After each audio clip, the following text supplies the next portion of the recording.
What's poppin', dogs? Mr. Allen here. We're about to find all the roots of this quadratic equation. To do so, I gotta set this bad boy equal to 0 first. Now when I'm solving, I'm gonna try to factor first. Does anything multiply to 5 and add to 4? 1 and 5?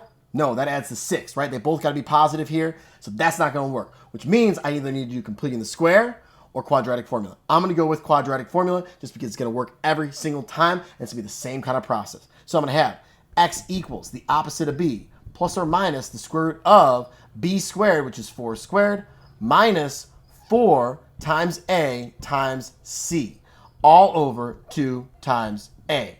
So I have negative 4 plus or minus 4 squared is 16, minus 4 times 1 times 5, minus 20.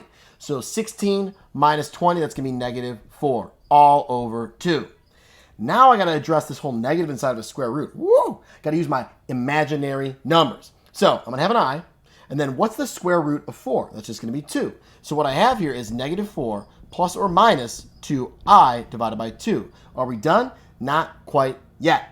What's everything divisible by here? By 2.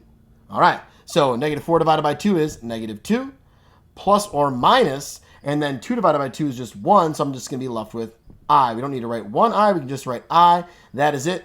X equals, those are my two roots to this quadratic equation. That's dope.